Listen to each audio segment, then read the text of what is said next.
विद्यार्थी मित्रांनो, सायन्सच्या इम्पॉर्टंट कॉन्सेप्ट मध्ये एसएससी एक्झामिनेशनच्या दृष्टिकोनातनं मी तुमच्यासाठी अशा काही ओळी घेऊन येत आहे तुमच्या बुक्स मधनं की त्या ओळीवरती हमखास प्रश्न पडतात. मग ते ऑब्जेक्टिव्ह टाईप असतील किंवा शॉर्ट असतील किंवा लॉंग असतील.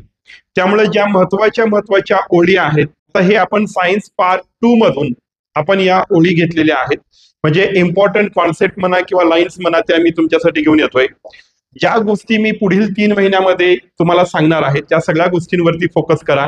प्रश्न इथून बनतात. किमान परीक्षेला जाण्याच्या अगोदर आपल्याला या ओळी माहिती असल्या पाहिजेत, तेव्हाच आपल्याला प्रश्नांची उत्तर देता येतात. आजची ओळ काय पहा, nucleotides are made of 3 components. यावरती अनेक वेळा फिगरच्या माध्यमातून प्रश्न पडलेला आहे, ऑब्जेक्टिव्ह मध्ये पडलेला आहे, त्याच्यानंतर ट्रू फॉल्स मध्ये पडलेला आहे.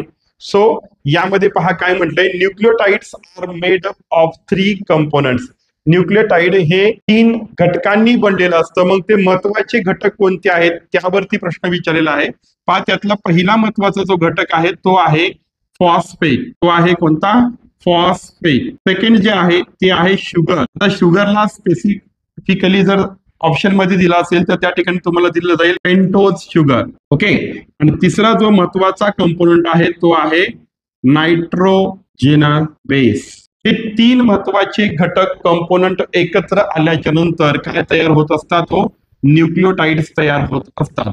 म्हणून अत्यंत महत्वाची ओळ आहे परीक्षेच्या दृष्टिकोनातनं की न्यूक्लियोटाइड्स हे कोणत्या 3 घटकांपासून बनलेले असतात. एक फॉस्फेट, नंतर आहे शुगर आणि नायट्रोजन बेस. हे मॉलिक्युल्स एकत्र आल्याच्या नंतर काय होत असतं? न्यूक्लियोटाइड्स बनत असतात.